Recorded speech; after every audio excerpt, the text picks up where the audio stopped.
जय हिंद मेरे सभी प्यारे भाइयों को, मैं राहुल एक बार फिर से आप सभी का स्टडी आईक्यू में स्वागत करता हूं। तो कैसे हो आप सभी? और सही तो हो गए, क्योंकि आपको और मेरा साथ, हम तो दुनिया में आग लगाने के आए हैं, अपने आप को हमें कुछ नहीं होगा। ठीक है, तो सिर्फ इतनी सी बात। आगे जाने से पहले सबसे पहले कोई भी नया विद्यार्थी है तो सब्सक्राइब कर लीजिए। क्यों? जिससे कि ऐसी ऐसी अच्छी वीडियोस आते रहेंगी और आप तक पहुंचते रहेंगे और आपको आपके लक्ष्य की तरफ पहुंचाते रहेंगी। तो स्टार्ट करते हैं एडवांस मैथ, जो कि आपके हर एग्जाम पॉइंट ऑफ व्यू से बहुत ही ज़रूरी हो चुका है अगर आप टीसीएस की बात करते हो। ठीक है, तो चाहे एएलपी का देख लो, मैंने तो एएलपी के दोनों चीज़ों की कोचिंग दिया बच्चों को। आरपीएफ की भी दिया मैंने आपको, ग्रुप डी की भी दिया, एएलपी सीवीटी 2 की भी दिया। तो बहुत ज़्यादा मैं तो टीसीएस के साथ खेल चुका हूँ, क्योंकि टीसीएस ने जितने भी एग्जाम कराए हैं अभी तक शायद हर एग्जाम की बहुत अच्छे लेवल तक की मैं प्रिपरेशन करवा चुका हूँ। सीजीएल और सीएचएसएल की भी करवा चुका हूँ, बट इस बार टीसीएस उनके लिए नई फर्म है कि भाई टीसीएस एग्जाम लेने वाला है। तो दिक्कत नहीं माननी, मुझे पता है क्या आने वाला है, कुछ नहीं दिक्कत नहीं लेनी। अभी जो करा रहा हूँ, पहले बेसिक से पूरा चैप्टर कंप्लीट करेंगे, धीरे धीरे चीज़ों को सीखेंगे और फिर जब इन द एंड जब चीज़ें खत्म हो जाएंगी तो जो प्रैक्टिस सेट लगवाऊंगा उनको और कर लेना। उसके बाद एक भी नंबर कम रह जाए तो मुझसे बोलना। हाँ, अगर आप मेहनत नहीं करोगे तो फिर वो आपकी गलती है, पर मुझे पता है आप सब मेहनती हो और रेगुलर बने रहोगे और इसी तरह मेहनत करते रहोगे। तो सबसे पहले एक छोटा सा टॉपिक स्टार्ट करते हैं, सर्कल। सर एक बार दिखा दीजिए मुझे कि ये कहाँ तक दिख रहा है, दिखाना एक बार। यहाँ तक दिख रहा है? तो देखिए, छोटी छोटी बातों से हम इसको आगे चलाते रहेंगे। सर्कल, बस सर्कल ही बहुत है। तो देखिए, बेसिक से चलेंगे, लेवल वन बेसिक, बिल्कुल बेसिक से चलते हुए चीज़ों को सीखते चलेंगे। ऐसा हो ही नहीं सकता कि किसी बच्चे ने पहली बार भी अगर पढ़ रहा होगा ना, पहली बार भी, जिसने कभी जीवन में ये पता नहीं है कि सर्कल क्या होता है, वो भी इन चीज़ों को समझ पाएगा कि चल क्या रही हैं। बस समय देना आपको, चुपचाप करके बैठे रहना। दो एक बात बताइए मुझे छोटी सी, सबसे पहले सर्कल क्या होता है ये तो सारी दुनिया को बताओ आप सभी को। ये हो गया व्रत, हिंदी में व्रत कहते हैं सर्कल को। ठीक है, अगर मैं आपसे एक छोटी सी चीज़ पूछूं कि मैंने ये बना दिया सेंटर ओ, इसे हिंदी में कह देते हैं केंद्र बिंदु। सेंटर को क्या कहते हैं हिंदी में? केंद्र बिंदु।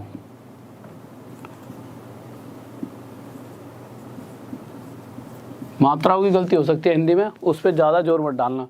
पता लग रहा है मैं मात्राओं के चक्करों में ज़्यादा बुद्धि लगा जाऊँ, तो हिंदी की मात्राओं पे मत जाना। ठीक है, अगर मैं एक बात पूछूँ आपसे कि मैंने ना यहाँ से एक लाइन खींची सेंटर से लेते हुए और सर्कल को वो लाइन टच हो गई, तो जैसे ही ये लाइन अब इस सर्कल को टच कर रही है, टच करते ही अब ये क्या कहलाएगी? रेडियस। हिंदी में क्या कहते हैं इसे? त्रिज्या। चलो ठीक है, ये तो रेडियस हो गई, पर अगर यहीं से मैं यहाँ पर भी ऐसे करके एक लाइन खींच देता और इस सेंटर से आते हुए इसने यहाँ पर फिर से टच करा, फिर से क्या कहलाएगी? रेडियस। तो हमने देखा कि सेंटर से कोई भी लाइन जाए और सर्कल को टच कर देगी तो वो हमेशा रेडियस हो जाएगी। तो मैं कह सकता हूँ जितनी इसकी लंबाई है उतनी लंबाई इसकी भी होगी, क्योंकि दोनों ही रेडियस हैं तो दोनों आपस में बराबर भी होंगी। इतनी सी बात हम समझ चुके हैं। अब हम दूसरी कंडीशन पर आते हैं। अभी एक चीज़ सीख ली हमने, रेडियस क्या होती है? त्रिज्या। अब आगे आए, अगर मैं इसी रेडियस को यहाँ से जैसे इसी लाइन को सीधा लेते लेते लेते लेते लेते ऐसे ले आता, ठीक है, तो मुझे पता है यहाँ से लेकर यहाँ तक ये क्या है? ये भी रेडियस है। भाई सेंटर से निकलते हुए कोई भी लाइन और इस सर्कल को छू दे तो हमेशा वो रेडियस होती है। और इस पूरी सीधी रेखा को, जो सेंटर से होते हुए पूरी सीधी रेखा जाती है, उसे क्या कहते हैं? व्यास। व्यास मतलब डायमीटर। और जो बच्चे ये कह रहे होंगे सर बिल्कुल ही बेसिक से जा रहे हो, धीरे धीरे खुद ही लेवल बढ़ जाएगा, अपने आप अच्छे लेवल के क्वेश्चन खुद ही आ जाएंगे। ज्योमेट्री आनी है कल आएंगे, ठीक है, पर आज ही क्वेश्चन आ जाएंगे अच्छे लेवल के, उसकी दिक्कत मत लेना। तो मैंने देखा कि जो डायमीटर है वो किस किस से मिलकर बनी है? एक रेडियस हीरा और एक रेडियस हीरा, इसीलिए डायमीटर दो रेडियस के बराबर होती है, दो रेडियस के जोड़ के बराबर। ठीक है, तो ये पूरा डायमीटर इक्वल हो गया 2r। इतनी सी बात हम समझ चुके हैं। ये तो बेसिक सी इन्फॉर्मेशन होगी वृत्त के बारे में। अब कुछ चीज़ों पे आते हैं, ठीक है, तो आगे चलते हैं। इस चीज़ों को आप समझ पा रहे होंगे, बहुत छोटी छोटी बच्चों वाली बात नहीं है। अब जब हम आगे आए जहाँ से क्वेश्चंस क्रिएट होते हैं, तो अगर मैं फिर से एक सर्कल बना दूँ और ये बताना सर्कल कितना अच्छा बनना है, सर्कल में तो मुझे लग नहीं रहा कोई कमी होगी। मैंने फिर से एक सर्कल बनाया और मैंने क्या करा, मैंने एक यहाँ पर ऐसे करके लाइन खींच दी। इस लाइन को दो, एक लाइन थी जो सीधी जा रही थी पर वो सेंटर से होते हुए जा रही थी, उसे हमने डायमीटर यानी कि व्यास कहा था। पर जो ये लाइन है वो सेंटर से नहीं गुजर रही, वो कहीं से भी जा रही है, मतलब सेंटर से ना छूकर कहीं और से जो भी लाइन जाएगी उसे क्या कह देते हैं हम, कोड। इसे क्या कह देंगे हम, कोड। स्पेलिंग्स में गलती हो सकती है, उस पर ध्यान मत देना, ठीक है। इंग्लिश में और हिंदी में मिस्टेक हो सकती है, सिर्फ स्पेलिंग में। इसे क्या कहते हैं, कोड। हिंदी में कह देंगे जीवा। अब मैं जो आपको बात बताना चाहता हूँ उसको ध्यान से सुनिए। कभी भी अगर क्वेश्चन में ऐसा आ जाए कि इसी कोड से एक कोण यहाँ पर बन रहा है, ठीक है, और इसी कोड से एक कोण यहाँ पर बन गया, या तो आप कोड ले सकते हो या क्वेश्चन क्या कह देगा, कोड ना देकर ऐसे दे देगा कि अब ये हो गया यहाँ से कि भाई इतने हिस्से से सर्कल के इतने हिस्से से एक कोण तो ये बन रहा है और इतने हिस्से से एक कोण यहाँ पर बन गया। तो जो ये वाली चीज़ है इसे क्या कहते हैं हम, इसे कहते हैं आर्क, चाप, ठीक है। इसे क्या कह देते हैं, आर्क, चाप। तो कह रहा है इतने से हिस्से से एक कोण यहाँ बन रहा है और इतने ही हिस्से से एक कोण यहाँ बन रहा है, तो ये दोनों कोण जो होंगे वो हमेशा आपस में बराबर होंगे। बराबर मतलब अगर मैं कह दूँ ये थीटा है तो ये भी क्या होगा, थीटा। चलो इतनी बात तो आपको अभी मैंने बता दी और शायद आपको आती भी होगी। पर इसी तरह से अब मैं एक बात और पूछूं कि इसी बिंदु से स्टार्ट करते हो, एक मैंने यहाँ पर, अच्छा एक बात और बताओ, ऐसा नहीं है अगर आपको कहीं कोई कन्फ्यूज़न हो जाए, किस तरह की कन्फ्यूज़न, इसको बाद में बात करेंगे। इसी चाप से एक कोण मैंने यहाँ बना दिया और इसी चाप से एक कोण ऐसे करके यहाँ बना दिया, तो क्या ये दोनों आपस में बराबर होंगे? नहीं, ये बराबर हम तभी बता सकते हैं जब ये इस चाप से शुरू होते हुए किसको छू रहे होंगे, इस सर्कल को, इस वृत्त को छुएंगे, तब ही ये कंडीशन अप्लाई होगी। तो हमने क्या देखा कि इतनी ही चाप से यहाँ पे कोण बना, सर्कल को छू रही हैं लाइनें, और इतनी चाप से एक कोण यहाँ बन रहा था, ये दोनों बराबर थे। इसी तरह से मैंने इस बिंदु से लेते हुए यहाँ सर्कल पे टच करते हुए यूँ मोड़ दिया, तो मुझे पता लगा इसी चाप से अगर यहाँ पर कोण बन रहा है तो ये भी हमारा थीटा ही होगा। ये थीटा, ये थीटा, ये थीटा। अगर ये 20 डिग्री तो ये भी 20 डिग्री और ये भी हमारा 20 डिग्री हो जाएगा। अब आपको ये चीज़ें सर बता क्यों रहे हो, क्योंकि अभी जो क्वेश्चन देने वाला हूँ उसमें इन्हीं चीज़ों का यूज़ होने वाला है। तो अब अगले क्वेश्चन, अब चीज़ों पर आते हैं, आगे बढ़ते हैं, ठीक है। तो हम आगे बढ़े, इसे मिटा देता हूँ एक बार, इन चीज़ों को आप नोट करते रहना। इसमें कोई जो आपका ये वाला पेपर्स होता है इसमें कोई डेफिनेशन नहीं पूछता, वो सिर्फ आपकी नॉलेज देखता है कि आपको कितनी कितनी चीज़ें आती हैं। अब हम आगे आए, तो जब मैं आगे आया तो मैंने देखा एक और छोटी सी प्रॉपर्टी। अभी तक प्रॉपर्टी ये थी हमारी, क्या प्रॉपर्टी थी कि इसी आर्क से एक कोण मैंने यूं बनाया जो सर्कल को छू रहा है, और अगर इतनी ही आर्क से जो मैंने कोण यहाँ पर बनाया है वो यहाँ पर ना बना के एक मैं यहाँ बना दूँ ओ, ओ मतलब केंद्र बिंदु, centre of circle. O is the centre of circle. O वृत्त का केंद्र बिंदु है, ओ वृत्त का केंद्र बिंदु है। उस वक्त क्या होगा कि जब मैं यहाँ से अगर यहाँ पे एक कोण बनाऊंगा, यहाँ पे एक एंगल बनाऊंगा, तो कंडीशन क्या होगी कि अगर ये वाला कोण, ऊपर वाला कोण 20 डिग्री होगा तो ये वाला कोण इसका डबल हो जाएगा हमेशा। ये 20 है तो ये हमारा हो जाएगा 40। तो जब भी ऐसी बात आएगी, क्वेश्चन कहते हैं कि भाई अगर ऊपर वाला कोण 40 डिग्री है तो आपके दिमाग से सीधा नीचे वाला कितना हो जाएगा, 80 डिग्री। तो मैं कह सकता हूँ कि अगर ये थीटा है तो ये 2 थीटा, मतलब हमेशा ये वाला कोण इसका डबल होगा। अब ये वाली बातें इसलिए बताई जा रही हैं कि अब क्वेश्चन आ जाता है, कैसे क्वेश्चन क्या आता है, एक क्वेश्चन ले लेते हैं छोटा सा, इसे मिटा देता हूँ एक बार। ये चीज़ें मुझे पता है पक्का पक्का आपको समझ आ रही होंगी। अब क्वेश्चन क्या दे देगा, क्वेश्चन क्या देगा कि एक सर्कल है, ठीक है, मैंने सर्कल बना दिया, ठीक है, लेवल बढ़ा दूंगा, अभी एक लेवल लूँगा क्वेश्चन का, फिर धीरे धीरे आपको खुद ही चीज़ें एकदम क्लियर रहेंगी। जैसे मैंने एक ये सर्कल बना दिया, ठीक है, अब उसके बाद सर्कल बनाने के बाद मैंने आपसे क्या करा, ऐसे करके मैंने क्या कहा था, कोड ले लो या चाप ले लो, ऐसे बना दिया और ये बना दिया ओ सर्कल का केंद्र बिंदु है। और मैंने यहाँ से ऐसे करके ऐसे कर दिया और मैंने ये लिख दिया ए बी सी। मैंने आपसे कह दिया angle B A C equals to अगर 40 डिग्री है तो एंगल बी ओ सी कितना होगा। अब होगा क्या, आप में से मैक्सिमम बच्चे तो इसका आंसर 1 सेकंड में दे देंगे। क्या आंसर दे देंगे, आप देखोगे कि बी ए सी 40 डिग्री है, मतलब बी ए सी 40 मतलब ये 40 है।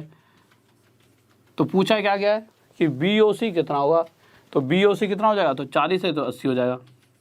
पर बहुत से बच्चे अभी तक इस आंसर को ना सोचकर वो ये सोच रहे होंगे कि ये हमें कैसे पता लगेगा कि बी ए सी तो 40 है, सही है, पर हमें ये कैसे पता लगा, यहाँ तो बी भी लिखा है तो ये 40 डिग्री का कोण है, वो तो बी का भी हो सकता था भाई, वो तो सी का भी हो सकता था ना 40 डिग्री। हमें कैसे पता लगा कि ये जो 40 है ये ए ही है। तो अब इन चीज़ों को एक बार देख लीजिए, छोटी छोटी चीज़ों को, जिससे आगे जाकर किसी बच्चे को इन चीज़ों में दिक्कत रहती है। क्यों, ये तो अभी ऐसे ही है, अगर फिगर में यहाँ से कटिंग पटिंग वाले भी आएंगे तो इस चीज़ को आप समझ चुके हो। इसको फिर से बता दूंगा, बट उससे पहले इस क्वेश्चन से पहले मुझे पता है आपको कुछ चीज़ें जाननी ज़रूरी हैं जिससे आपको सारी चीज़ें क्लियर हो जाएं। तो मैं आपको क्या बता रहा हूँ, कहीं पर अगर ऐसे ट्रायंगल दे रखा है, एक ट्रायंगल दे दिया ए बी सी, और इसको थोड़ी देर के लिए मिटा देता हूँ, और मैंने अगर आपसे कह दिया कि angle A B C 50 degree है, ठीक है, मैंने ऐसे आपसे कह दिया, और आपसे मैं पूछूं कि ये जो कोण 50 डिग्री दे रखा है वो कौन से वाला है, क्या वो ये वाला 50 है या ये वाला 50 है या ये वाला, मतलब किसकी बात हो रही है। तो सबसे पहले ये देखना है कि बीच में कौन सा है, तो बीच में क्या है, बी। तो यहाँ से पता लग गया कि जो बात हो रही है इस कोण की हो रही है, जो भी बीच में लिखा होता है हमेशा उसी की बात हो रही होती है। इसका मतलब किसकी बात हो रही है, बी की। तो बी कितना हो गया, 50 डिग्री। तो अभी तो आसान सा है, तो ये बी हो गया हमारा 50 डिग्री, बहुत आसान सा है, कोई कटिंग वटिंग नहीं है क्वेश्चन में।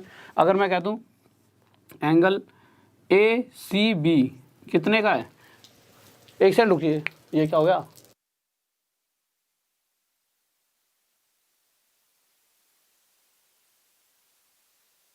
एक सेकंड रुक जाइए, एक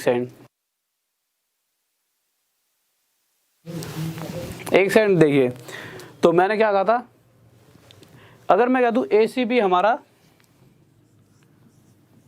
30 डिग्री है, ठीक है, तो बीच में कौन सा है, सी। तो यहाँ से साफ पता लग गया कि ये वाले कोण की बात हो रही है, ये हमारा 30 डिग्री है। पर अभी तक तो ये बहुत छोटी सी बात थी, अगर थोड़ा सा लेवल अप हो जाए। अब कैसे, अगर वो आपको ऐसे बना के देता है, कैसे देता है, जैसे मैंने एक ट्रायंगल लिया, ये एक ट्रायंगल ले लिया, फिर से ए बी सी ले लिया, और मैंने एक लाइन यहाँ से खींच दी, और जो यहाँ पर आके बी सी को डी पर छू रही है। और अब मैंने आपसे कहा कि बताइए एंगल डी ए बी, मैंने आपसे क्या पूछ लिया कि एंगल डी ए बी अगर 40 डिग्री है तो आप सबसे पहले क्या देखोगे कि भाई बीच में क्या आ रहा है, ए। अब बीच में ए आ रहा है, अब ए तो भाई ये पूरा भी ए है, ये पूरा एंगल ए है। या फिर ऐसा भी तो हो सकता है कहीं ना कहीं इस छोटे वाले एंगल ए की बात हो रही हो, या फिर इस छोटे वाले एंगल ए की बात हो रही हो, या इस पूरे एंगल ए की बात हो रही है। अब ये जानना भी तो ज़रूरी है। यहाँ पे तो भाई 1 2 और ये पूरा। अब इसको जानने के लिए हम क्या करेंगे, हम इस तरह से देखेंगे कि हमने देखा सबसे पहले यहाँ पे क्या लिखा हुआ है, डी, फिर उसके बाद हम पहुँचे किस पर, ए पर यहाँ ए पर पहुँचने के बाद हम किधर मुड़ गए, हम बी की तरफ मुड़ गए। अगर हम इधर मुड़ जाते तो इस एंगल की बात हो रही थी, पर डी ए के बाद कहाँ पर मुड़ा है, बी की तरफ। तो इसका मतलब इस वाले एंगल की बात हो रही है, और जो कि हमें कितना दे रखा है, 40 डिग्री। तो मैंने देखा भाई पक्का है तो एंगल ए ही, पर है कौन से वाला, तो डी के बाद ए पर पहुँचो और ए के बाद अगर हम बी पे आ गए तो इसका मतलब ये एंगल हमारा 40 डिग्री है। इस बात को आप समझ पा रहे हो, ठीक है। अब मैं आगे आता हूँ, इतनी सी बात समझ ली। अगर मैं ये कह देता कि एंगल CAD 20 डिग्री है, तो आप क्या करते? सबसे पहले आपके दिमाग में एंगल A आया तो आप गए कि ये पूरा 20 है, पर उससे पहले आप रुके तो आपने देखा C से हम A पर गए, A के बाद अगर मैं B पर आ जाता, अगर यहाँ A के बाद B दे रखा होता तो पूरा एंगल 20 डिग्री का होता, पर वो A पर जाके यूँ मुड़ गया है। कहाँ पे मुड़ गया है? D की तरफ, इसलिए CAD इधर मुड़ते ही ये वाले एंगल की बात आ गई कि ये हमारा कितने डिग्री का है? 20 डिग्री का। तो अब आप सारी बातें समझ पा रहे होंगे कि किस तरह से हम एंगल्स को समझ पाएंगे कि कौन सा क्या है। आप समझ रहे हो? ठीक है, तो अब देखते हैं आगे कि कैसे हम क्वेश्चंस को करने वाले हैं। तो हम क्वेश्चंस पे आते हैं अब जल्दी से। तो क्वेश्चन क्या था मेरा, फिर से देख लेते हैं। सभी बच्चों ध्यान से देखना क्या क्वेश्चन था, और इतना बता दूं बिल्कुल इतने बेसिक से चलूँगा कि बिल्कुल धीरे धीरे, और लेवल भी बढ़ाऊँगा, बहुत बड़े वाला लेवल, ऐसा नहीं बिल्कुल छोटे लेवल पे, अच्छा लेवल लेकर जाऊँगा कि जिससे कि पूरे पूरे नंबर आएँ। तो छोटा सा क्वेश्चन, सबसे पहले छोटा सा क्वेश्चन। तो क्वेश्चन क्या दे रखा था? मैंने क्वेश्चन दिया था कि इस तरह से एक फिगर बनी हुई थी, ऐसे सेंटर ऑफ सर्कल था ये O,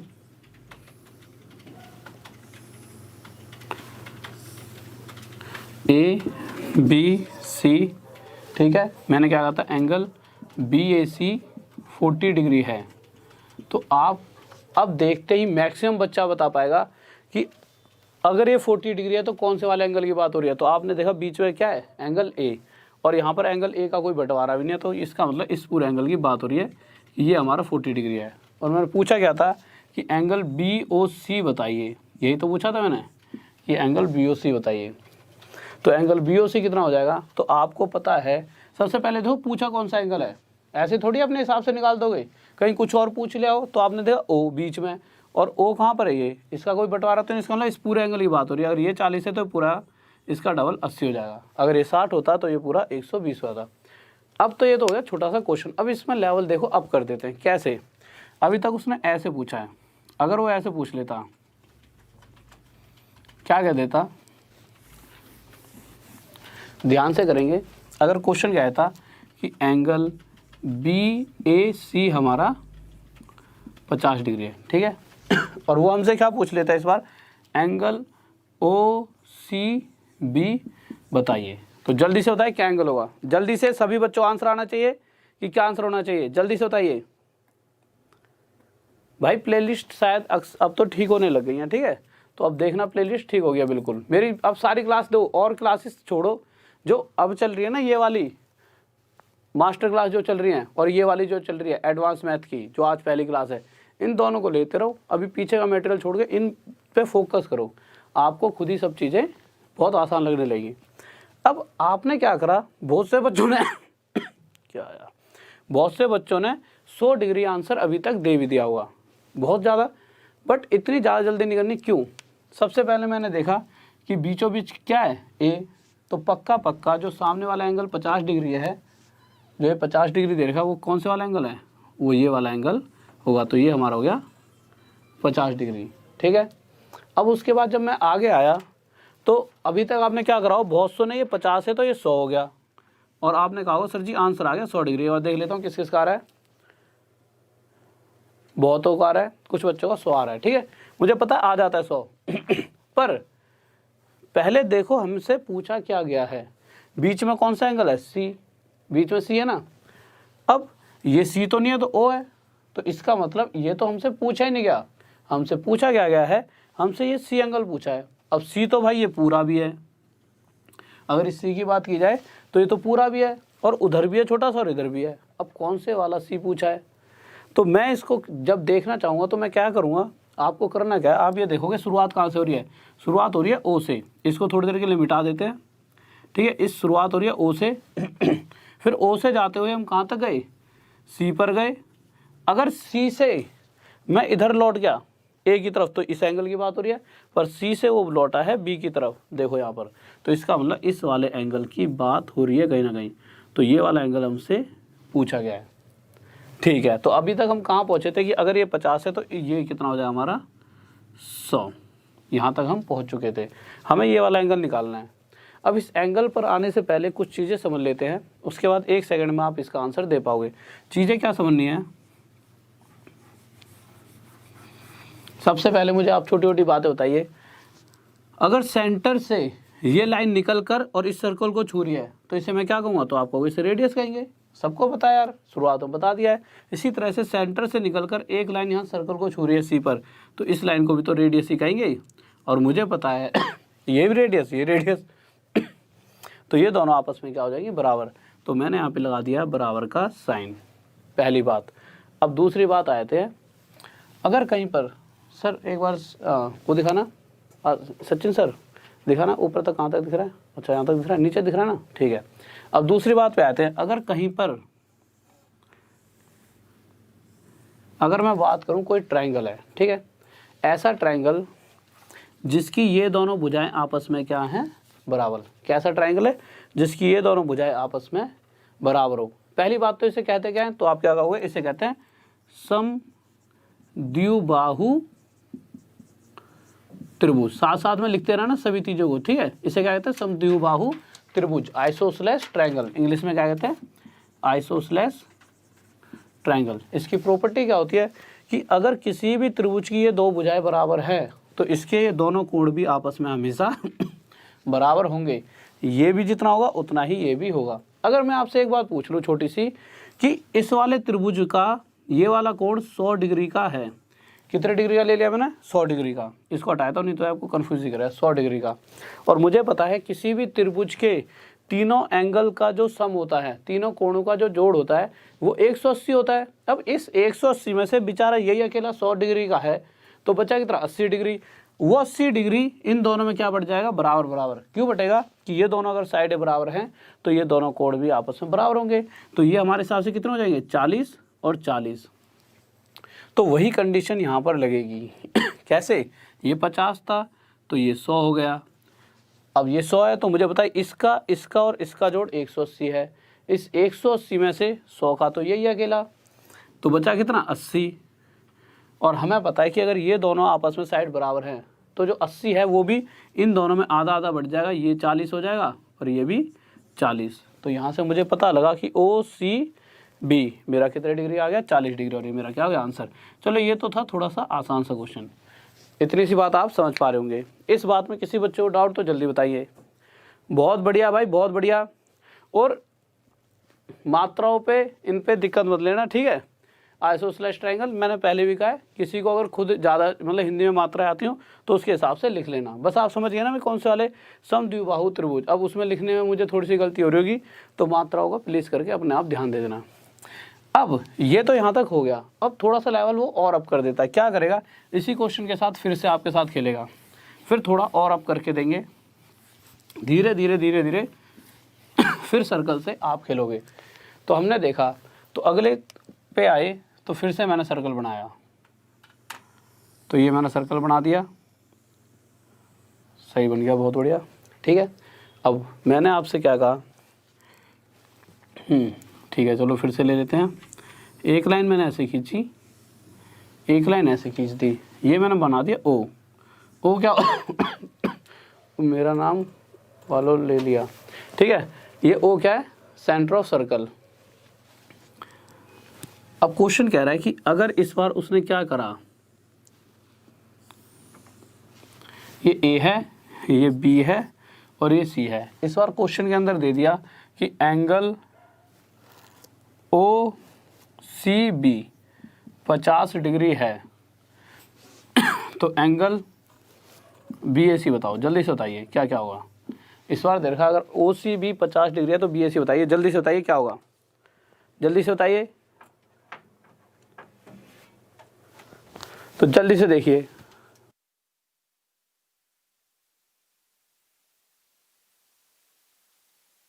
तो जल्दी से देखिए क्या कह दिया। तो कह रहा है BAC बताइए क्या होगा। तो आप देखोगे क्या होगा, आपने यहाँ से देखा कि OCB 50 डिग्री है, तो आपने क्या करा, सबसे पहले देखा कि भाई दे क्या रखा है, तो आपने देखा OCB ये वाला कोण कितना डिग्री दे रखा है हमारे को, 50 डिग्री।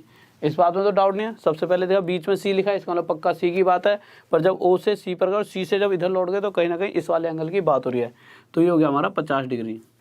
और अभी अभी मैंने एक बात बताई थी कि अगर सेंटर से कोई भी लाइन जाकर सर्कल को छू रही है तो रेडियस होती है। तो मुझे पता लगा ओ सी भी रेडियस है और ये ओ बी भी पक्का पक्का रेडियस है। और अगर ये दोनों रेडियस हैं दोनों आपस में बराबर भी होंगी, और अगर ये दोनों आपस में बराबर हैं तो ये वाला एंगल और ये वाला एंगल भी बराबर होगा। तो अगर ये 50 है तो ये भी हमारा कितना होगा, 50 डिग्री ही होगा। इतनी सी बात आ गई समझ।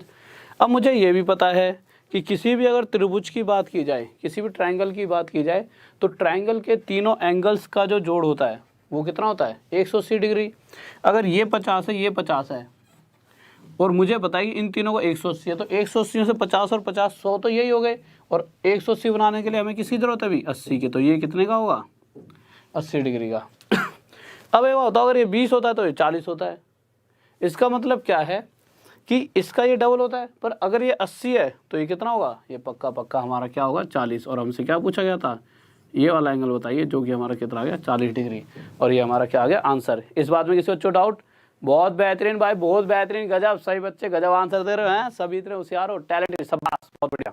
तो नेक्स्ट क्वेश्चन की तरफ चलते हैं। तो अगला क्वेश्चन देखते हैं, थोड़ा सा लेवल अप कर देते हैं, बिल्कुल ध्यान से आप सभी को उस क्वेश्चन को करना है।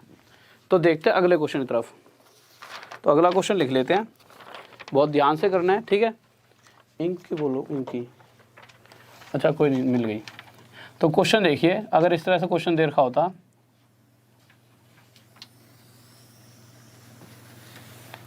देखना साफ दिख रहा है, नहीं दिख रहा, ठीक है, साफ दिख रहा है सर, एक बार वहाँ पे दिखा दो मुझे जल्दी से, साफ दिख रहा है, नहीं दिख रहा, जल्दी से दिखाओ। क्वेश्चन में चलता मैं यहाँ पे लिख देता हूँ, एंगल बी ए ओ हमें दे रखा है 30 डिग्री, और हमारे को दे रखा है बी सी ओ 40 डिग्री, ठीक है। ये साफ दिख रहा है सर्कल, मुझे लग रहा है थोड़ा यहाँ धुंधला हो गया। एक सेकंड रुकिए, फिर से बना देता हूँ, और कोई नहीं क्या मार कर, ये दे देता हूँ, देख,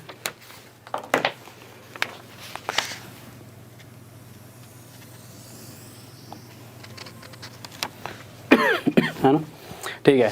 तो हमने ये ले लिया। अब वो कह रहा है कि ए बी सी ऐसे करके ट्रायंगल है ए बी सी, और O is the centre of circle. कह रहा है O is the centre of circle, O वृत्त का केंद्र बिंदु है, बी ए ओ 30 डिग्री दे रखा है, बी सी ओ 40 डिग्री दे रखा है, ठीक है। और हमें बताना है, हमें बताना क्या है, हमें बताना है एंगल ए ओ सी कितना होगा। तो हमें बताना है एंगल ए ओ सी कितना होना चाहिए। तो आप बताइए एंगल ए ओ सी कितना होगा जल्दी से। वैसे मैं आपको ज़्यादा टाइम नहीं दूंगा, फिर भी कोशिश करिए, वैसे आप निकाल दोगे मुझे पता है सभी के सभी, पर जल्दी से बताइए क्या आंसर होना चाहिए। तो जल्दी से बताइए।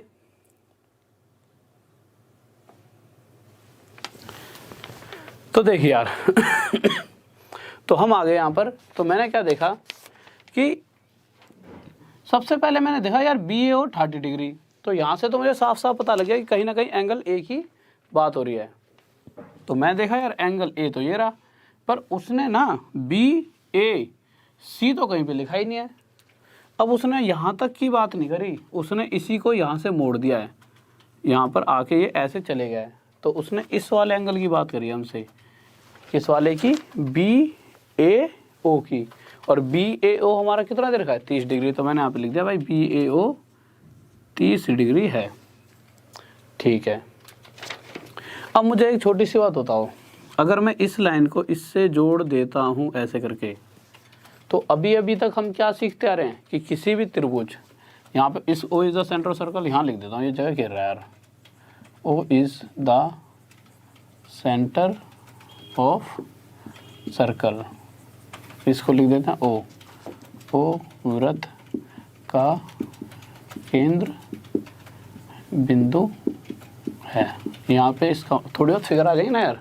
तो देखिए मैंने अभी आपको एक चीज़ बताई थी कि किसी भी ट्रायंगल, या हिंदी में त्रिभुज बोल लो, किसी भी त्रिभुज की अगर दो साइडें बराबर हैं तो उसके ये दोनों एंगल्स भी आपस में बराबर होंगे।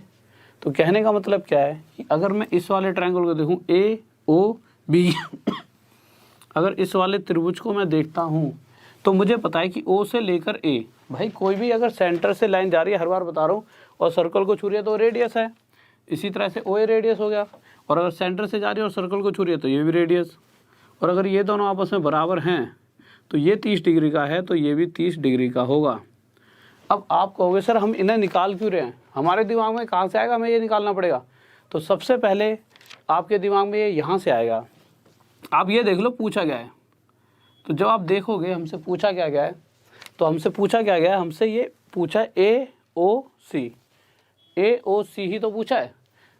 और AOC कौन से वाला एंगल है, ये वाला।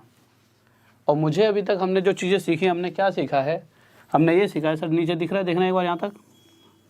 हमने ये सीखा है कि अगर मैं यहाँ से कोई एक सेंटर पे एंगल बनाऊँ और एक यहाँ पे बना रखा है, तो ये वाला अगर मुझे निकालना है और मुझे ये पता लग जाए तो मैं ये निकाल सकता हूँ। जैसे मुझे अगर ये पता लगे 20 है तो ये 40 हो जाता था। पर इस बार इसी चीज़ को ना थोड़ा घुमा दिया है। कैसे घुमा दिया है, क्वेश्चन ने इसी चीज़ को थोड़ा सा घुमा दिया है और इस बार क्या कर दिया है, इस बार एंगल यूँ बना दिया है। सेंटर तो भाई अभी भी सेंटर ही है, और इस बार ये पूछा है तो मुझे पता है कि घुमा ही तो दिया है। अगर ये पूछा है तो इस बार अगर मुझे एंगल निकालना है तो मुझे सामने वाला ये एंगल पता होना चाहिए। अगर मुझे ये एंगल पता लग जाएगा तो मैं ये बता पाऊँगा। सिर्फ इतनी सी बात है, इस बात को आप समझ पा रहे हो। इसीलिए मैं इस कोण को निकालने की कोशिश कर रहा हूँ कि अगर मुझे पूरा कोण पता लग गया, पूरा एंगल पता लग गया तो मैं ये निकाल लूँगा। ठीक है, अब मैं आ गया सर एक बार ये दिख रहा था, एक बार साफ साफ, हाँ साफ साफ दिख रहा है। अब मैंने देखा BC और 40 दे रखा है तो BCO, तो ये हमारे को 40 दे रखा है। इतनी सी बात सबको समझा दिया, बार बार नहीं बताऊँ यही 40 क्यों है, क्योंकि दो सबसे पहले तो बीच में दिख रहा है C, ऊपर से जब B से C पर गया तो ये O की तरफ मुड़ गया, ये 40 है। और मैं आपको यही बात बता चुका हूँ कि O से लेकर C तक अगर ये हमारी रेडियस है तो O से लेकर B तक भी तो रेडियस बनना है। और अगर ये है दोनों लाइनें आपस में बराबर हैं तो क्या होगा, ये और ये कोण भी बराबर होगा। तो ये वाला एंगल कितने डिग्री हो गया, 40। यहाँ तक किसी बच्चों को कोई डाउट, कोई दिक्कत नहीं होना चाहिए। अब आपने क्या देखा, आपने देखा कि 30 और 40 हमारा कितने डिग्री एंगल हो गया, 30 और 40 70 डिग्री। और आपको ये बात भी साफ साफ पता लग रही होगी, फिगर को देख के स्क्रीनशॉट खींच लेना इसका, यहाँ पे थोड़ा सा कुछ मिटाने वाला हूँ। ठीक है, तो आपको ये देख के पता लग रहा होगा कि मैंने आपको एक बात समझाई थी। क्या समझाया था कि अगर इतनी ही चाप से सेंटर पे कोई एंगल बना और इसी चाप से हमारा एक एंगल सर्कल को टच कर रहा है, तो होता क्या था कि ये एंगल अगर थीटा है तो ये वाला एंगल 2 थीटा, मतलब ये जो एंगल है सामने वाले एंगल का हमेशा दुगना होगा। तो अगर मैं देखूं 30 और 40 देखा जाए तो 30 और 40 कितना हो गया टोटल, 70। इसकी स्क्रीनशॉट ले लो, मिटा देता हूं, अगली फिगर फिर इस स्क्रीनशॉट को ले लेना। ठीक है, तो मैंने देखा 30 और 40 70, अगर ये 70 डिग्री है तो इसके सामने वाला मेरा कितना हो जाएगा, 140 डिग्री। क्यों, क्योंकि A और C इसी चाप से तो ये वाला एंगल बनना है, और इतने ही कोड या कोड बोल लो। ठीक है, A और C इससे ही सेंटर पे एंगल बनना है, तो इसका ये डबल होकर ये 140 हो गया और ये हमारा क्या हो गया आंसर। तो ये हमारा आंसर आ गया। अब एक स्टेप अप करेंगे, इतना हो गया जल्दी से देखिए, बहुत बेहतरीन भाई, बहुत बेहतरीन।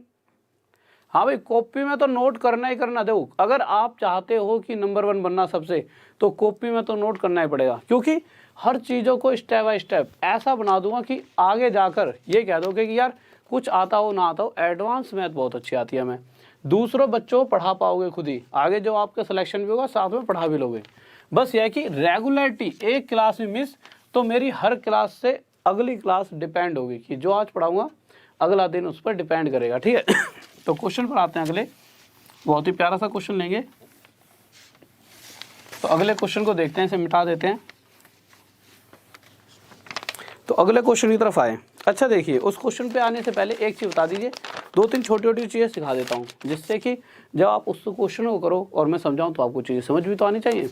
तो सबसे पहले एक चीज़ जो समझाने वाली है वो ये है कि अभी तक मैंने आपको ये बताया है,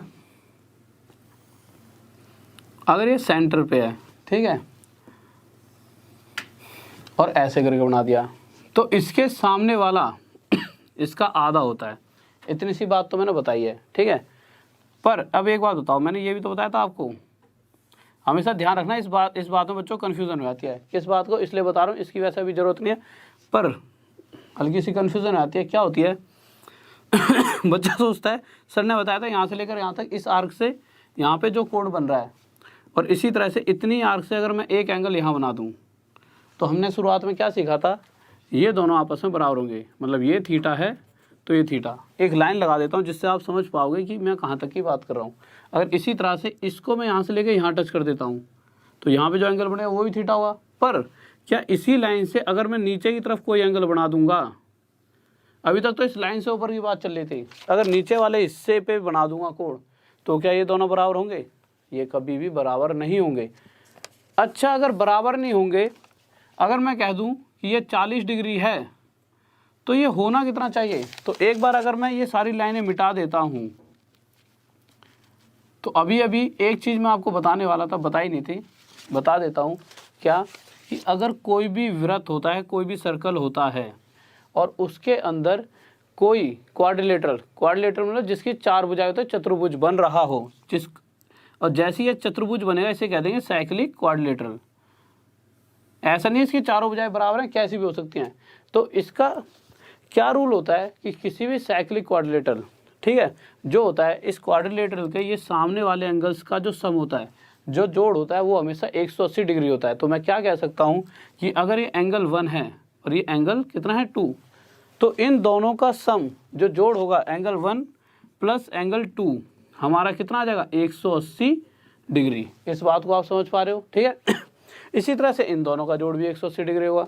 अभी क्वेश्चन कराऊंगा, वहाँ पर इन चीज़ों का यूज़ होगा, इसलिए ध्यान से सुनते रहो, तभी उस क्वेश्चन को आप जल्दी से कर पाओगे। तो आप यहाँ से एक बात समझ सकते हो। अच्छा, साइक्लिक क्वाड्रिलेटरल मतलब क्या होता है? साइक्लिक क्वाड्रिलेटरल 4 भुजाएं हो जिसकी, और दूसरी बात उसकी चारों भुजाएं किसको छूती हों? सर्कल को टच करती हूँ। ऐसा नहीं कि अगर ये यहाँ ना होकर यहीं तक होता तो ये साइक्लिक क्वाड्रिलेटरल नहीं होता। इसकी चारों भुजा, जो चारों कोने हैं, वो कहाँ टच होंगे? इस वृत्त को, इस सर्कल को टच कर रहे होंगे, तब जाके एक साइक्लिक क्वाड्रिलेटरल बनेगा। तो मैंने देखा कि जो ये 4 भुजाएं तो 1 2 3 4, और चारों कोने सर्कल को भी टच कर रहे हैं, तो आप क्या कहोगे? ये एक साइक्लिक क्वाड्रिलेटरल है। अगर ये 40 है तो ये कितना होगा? तो आप साफ साफ कहोगे कि इन दोनों का जोड़ 180 डिग्री होता है। और अगर ये 40 है तो ये हमारा कितना हो जाएगा? ये हो जाएगा हमारा 140, क्योंकि 180 में से जब 40 हटा दिया तो ये बचा 140। अब एक क्वेश्चन लेते हैं बहुत ही प्यारा सा, तो क्वेश्चन देखते हैं, इसे मिटा देते हैं एक बार, एक क्वेश्चन लेते हैं बहुत ही प्यारा सा। तो क्वेश्चन देखिए, तो क्वेश्चन देखा हमने कि एक सर्कल दे रखा है, ठीक है, उसके बाद कह दिया कि O is the centre of circle, O वृत्त का केंद्र है। उसके आगे दे दिया हमारे को A ऐसे करके और ऐसे करके, ठीक है, और कह दिया A E, ड्राइंग तो अच्छी लग रही होगी, वैसे ड्राइंग में तो कोई कमी नहीं है ना, AEB, और ये एंगल दे दिया एंगल AOB हमारे को दे दिया, कितना दे रखा है? 40 डिग्री। AOB हमारे को 40 डिग्री दे दिया। तो ये वाला एंगल बताइए, जल्दी से बताइए क्या होगा? जल्दी से बताइए क्या होगा?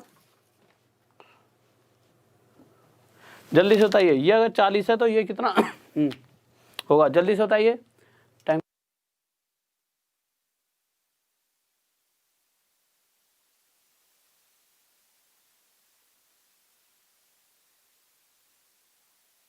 और स्टूडेंट्स एक चीज़ और देखिए, चलो इस क्वेश्चन को करके फिर अगला क्वेश्चन, पहले कुछ बातें बताऊंगा, उनको ध्यान से सुन लेना, ठीक है।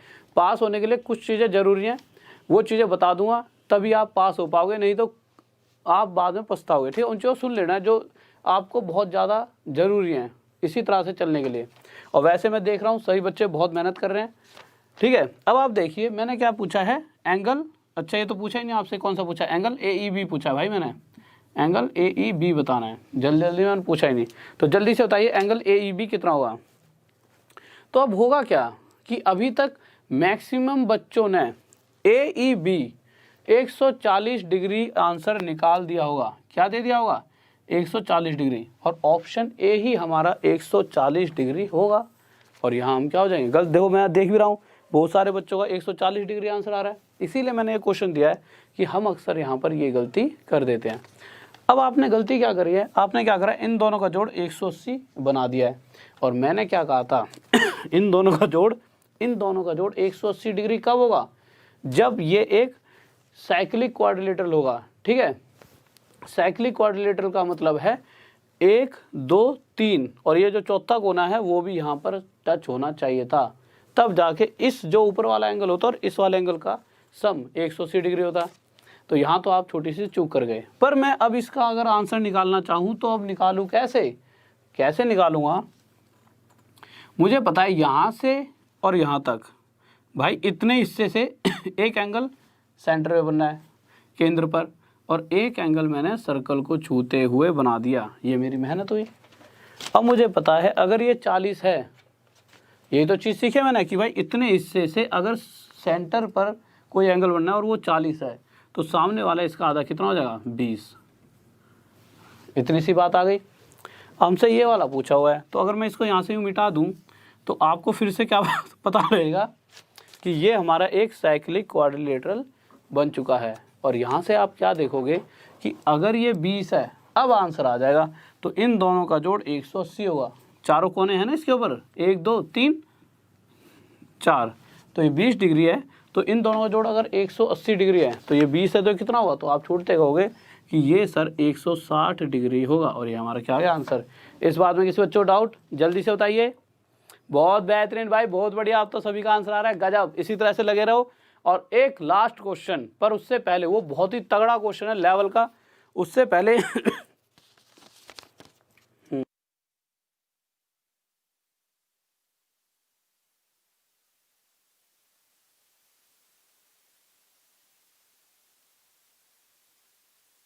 ओके स्टूडेंट, देखिए सबसे पहली बात कि डेली आप क्या करा करो, जैसे मैंने इवेंट क्रिएट करा रखे हैं अपने। इससे अगले क्वेश्चन से पहले कुछ चीज़ें बता दूं जिससे बहुत सारे बच्चों की जो दिक्कतें हैं वो खत्म होंगी। सबसे पहली दिक्कत बच्चों को आ रही है कि सर वीडियोस प्लेलिस्ट में नहीं है, तो प्लेलिस्ट बना दिए। इन 2 प्लेलिस्ट पर बस गौर करोगे, पास होना है। तो पहली प्लेलिस्ट मास्टर क्लास चल रही है, इस मास्टर क्लास में पूरी अर्थमेटिक को कवर करूँगा 0 से हाई लेवल तक, जिसके बाद कोई भी क्वेश्चन नहीं छूटेगा। दूसरी प्लेलिस्ट मेरी देखोगे आप, एडवांस मैथ वाली प्लेलिस्ट देखोगे। इन 2 प्लेलिस्ट ही बहुत सफिशिएंट होंगी, इनको भी अगर आप पढ़ते रहे तो आपका काम चल जाएगा। अब तीसरी बात आ रही है कि अगर ये प्लेलिस्ट नहीं मिलती तो जैसे आपने पहली क्लास पढ़ी, क्लास फर्स्ट तो क्लास सेकंड, ढूंढने में दिक्कत है, कभी कभी तो नीचे आती है पर नहीं मिलती। तो क्या करोगे कि जब नीचे कमेंट देखते हैं तो एक कमेंट होता है जो हमारी तरफ से होता है पिन करके और नीचे उस पर जब देखोगे आप तो उस कमेंट पे सारे लिंक दे रखे होंगे कि पार्ट फर्स्ट के बाद पार्ट 2 का है, पार्ट 3, पार्ट 4। कुछ नहीं करना, बस क्लिक कर दोगे और सीधा सीधा आप उस वीडियो पर पहुंच जाओगे, ठीक है। अब तीसरी चीज़, कभी आपने इवेंट देखा हुआ ऐसे करके, जैसे सुबह जैसे अभी क्लास चल रही है पर सुबह से ही तो ये थंबनेल चला रहता है कि सर जी क्लास होगी, इस तरह से चलता रहता है।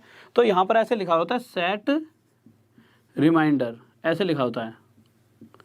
तो अब आपको करना क्या है, आप इस रिमाइंडर पे, छोटा सा होता है इस साइड, उस पर क्लिक कर दोगे। उससे क्या होगा कि जब भी आपकी ये क्लास होगी तो ये जाके आपको कुछ भी एक हॉर्न टाइप का या कुछ भी अलार्म देगा और एक नोटिफिकेशन देगा, जिससे जैसे कभी कभी होता है नोटिफिकेशन नहीं पहुंच पाती, तो सेट रिमाइंडर से पक्का आपके पास नोटिफिकेशन पहुंच जाएगी और आप क्लासेस ले पाओगे। क्योंकि पास होने का एकमात्र रूल यही है, टाइम टेबल। जो अपने टाइम टेबल के साथ चलेगा हर वो बच्चा पास हो जाए। क्योंकि जो बच्चा मेहनत कर रहा है उसे खुद भी पता ना उस पर इतना टाइम कि मैं सर की क्लास बाद में ले पाऊँ, क्योंकि फिक्स कर रखा होता है। आजकल बच्चों ने बनाया होता है स्टेम मैथ पढ़नी है, स्टेम इंग्लिश पढ़नी है, स्टेम। अब पता लग रहा है कि भाई नहीं ले पाए क्लास, तो उसकी वजह से भाई आगे से लोड खराब और जिसका टाइम टेबल खराब, वहीं सारी दिक्कतें क्रिएट होनी शुरू हो जाती हैं। तो हमने क्या पता है कि सेट रिमाइंडर करोगे और साथ में दो सारी चीज़ें एक तरफ रख दो।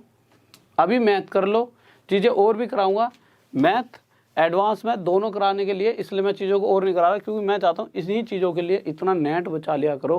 कुछ बच्चे कहते हैं कि नेट ख़त्म हो गया है, तो भाई सब चीज़ें आप बुकों से पढ़ सकते हो, कोई बहुत बड़ी बात नहीं है। पर ये चीज़ें ऐसी हैं कि बुकों में भी हैं, पर चीज़ें समझने के लिए आना पड़ेगा। कोई लाइन लिखी है कि भाई उसका जन्म यहाँ हो गया, उसको कोई समझा थोड़ी सकता हो, तो आप पढ़ भी सकते हो, बट इन चीज़ों को समझना पड़ेगा। तो नेट बचा लिया करो, अच्छा रहेगा इतने से के लिए, क्योंकि मैं चाहता हूँ कि मैं जो मेहनत कर रहा हूँ आप सब तक पहुँच पाए। और आखिरी बात, हर उस बच्चे को, मैं नहीं कहता कि सबको बताओ, कम से कम हर उस बच्चे की मदद करो जिस बच्चे ने, कभी आपने सुना हो अपने दोस्त से कि यार फीस नहीं है यार घर वाले परेशान कर रहे हैं यार भाई 10, देखो गरीब आज के टाइम पर कोई भी नहीं है। आप देखोगे ना क्या होता है कि ना इंसान क्या कहता है यार तू तो बहुत लालची है, इससे 1 रुपया खर्च नहीं होता, तो क्या वो लालची है? ऐसा होता है अक्सर कि आपकी जेब में ना पैसे नहीं होते भाई, टाइम ही नहीं है, जॉब नहीं है, पैसे नहीं है। अब आप कहीं पे भी जाओगे तो आप ना सोचते हो यार मैं कुछ खाने से ही पहले 2 बार सोचे नहीं यार नहीं खा रहे, अब दोस्त कहने लगे खा लेते हैं, तो वो क्या सोचेंगे तुम कभी पैसे नहीं देते और वो ही देते रहते हैं, तो क्या सोचेंगे वो आपको पीछे से बात करें यार ये तो लालची टाइप है। जबकि आपको पता है कि भाई लालची नहीं हूँ, जेब में पैसा नहीं है और जिस दिन होगा उस दिन खर्च भी आपसे ज़्यादा कर दूंगा। तो बच्चा तो कोई भी लालची होता ही नहीं है, सिर्फ कंडीशन क्या है उसकी जेब में पैसा नहीं है। तो हमेशा सबकी फीलिंग समझा करो कि भाई उसके पास पैसा नहीं है इसका मतलब वो बुरा व्यक्ति नहीं है, उस पर पैसा नहीं है, उसके साथ ये दिक्कतें हैं। तो ऐसा बच्चा कभी आपको देखता है आपका दोस्त है तो उसके साथ शेयर करो कि यहाँ से पढ़ो, इन पैसों को बचाओ, घर वाले भी थोड़े खुश रहेंगे। घर पे बैठो, घर वालों की आंखों के सामने रहोगे तो वो हमेशा सोचेंगे हमारा बच्चा कम से कम कुछ नहीं तो हमारी आंखों के सामने रहता है। तो हर टाइम चीज़ों को शेयर करो, दूसरों को बताते रहो, उससे आपको सेटिस्फेक्शन मिलेगी कि भाई आपने सीजीएल भर रखा है, किसी ने एनटीपीसी बता दो कि भाई ये पढ़ ले, एनटीपीसी में उसका हो गया आपका सीजीएल में हो गया, दोनों भाई भाई खुश, एक साथ जाके जॉब कर रहे हो। ज़िंदगी भर सिर्फ अकेले रह के आपने चलो जॉब ले ली, आप इंस्पेक्टर लग गए, पैसा आ गया, पर उसके साथ घूमोगे इसके साथ अगर अकेले रहो तो। मैं नहीं कह रहा कि पूरा दिन दोस्तों के साथ दो, पढ़ाई को दो, किसी को मत दो, बट ये चीज़ें हल्की फुल्की एक दूसरे की मदद करो, जिससे ज़्यादा से ज़्यादा लोग जो हेल्प से आगे बढ़ते हैं। किसी के साथ ऐसे नहीं बात है 4 बात कर ली पीछे से फिर वो आप गए तो चूत यार ऐसे ऐसे करता रहता है, ऐसी वाली बातें नहीं कि वो पीछे से आपकी बेइज्जती करें। सिंपल किसी हल्की हल्की हेल्प करो, तो नहीं तो अपनी पढ़ाई पे पूरा फोकस करो, नहीं भी कर रहे तो ठीक है। तो सबसे पहले शेयर करो जिससे कि जब आगे जाके जॉब लगे तो कोई हो तो सही आपके साथ जो आपके साथ घूम पाए, और मुझे भी ले चले करना ठीक है। ऐसा ना हो कि मुझे ही भूल जाओगे यार सर जी अब तो जॉब लगे, सर जी कहाँ एक कमरे में पढ़ाते रहे जिंदगी भर हम नहीं घूम रहे। तो सबसे पहले मुझे भी लेकर चलना है ठीक है, कहीं पर भी जाओ। हाँ वो बात अलग है शादी वादी हो जाए तो अकेले जाना हनीमून पे, फिर मुझे मत लेके जाना, पर अगर अकेले जा रहे हो दोस्तों के साथ तो कभी घुमा देना यार हमें भी। तो सबसे मेन चीज़ शेयर करो, अपने ज़्यादा से ज़्यादा दोस्तों को बताइए, और क्वालिटी आज के बाद कल परसों तरसों देखोगे।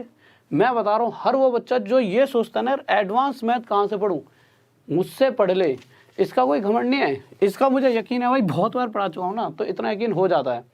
कहीं ना कहीं इतना तो मेरे ऊपर पूरी सीधी कृपा है भगवान की, हाँ इतना हो जाता है कि एक होता है लेवल पढ़ाना, एक मुझे पता है कि मैं जीरो से भी लेवल पढ़ा सकता हूँ, मैं जीरो वाले बच्चों को भी समझ जाता हूँ कहाँ दिक्कत आई। तो सबको जोड़िए, रिमाइंडर लगाइए और अपनी बैटरी वगैरह चार्ज कर रखा करो, डेली 9 बजे रात में बैटरी वगैरह चार्ज कर लिया करो। ये नहीं सर जी फ़ोन में बैटरी नहीं है अलाना फलाना ढिकाना, ठीक है, ये चीज़ें मैं सुनूंगा नहीं। और साथ में अगले क्वेश्चन पर आते हैं, बहुत ही प्यारा सा, 1 सेकंड रुकिए क्वेश्चन आने से पहले।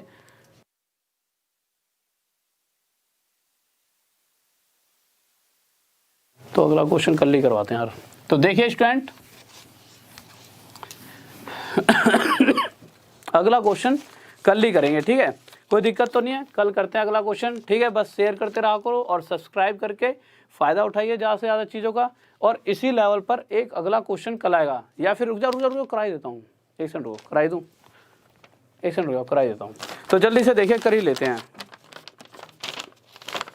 यार, पर ये टाइम लेगा 10-15 मिनट का, बड़ा क्वेश्चन है, कल ही करेंगे। बस इस चीज़ों को पढ़ लेना जिस चीज़ों से आपका क्लियर हो जाएगा, इन्हीं चीज़ों के बेस पर एक क्वेश्चन होगा कल ठीक है, इन चीज़ों को आप पढ़ लेना ठीक है। तो ओके, जय हिंद जय। और एक प्यारी सी बात, मेरे को ना बहुत अच्छा लगता है कि अगर आप जय हिंद जय भारत का कमेंट करते हो, क्योंकि पूरे दिन में हम पढ़ते पढ़ते किसी को याद ना करें, बस एक बार देश को याद करना जरूरी है। जिस दिन ये आगे बढ़ेगा हम सबकी ग्रोथ, पीछे आगे वाले सबकी ग्रोथ खुद ही हो जाएगी और एक नई चीज़ देखने को मिलेगी हमें अपने देश में। इसलिए जय हिंद जय भारत लिखते रहा करो और सब्सक्राइब कर लेना, और लाइक आपकी इच्छा है, आपके ऊपर डिपेंड करता है। और साथ में जय हिंद जय भारत, लव यू सभी को।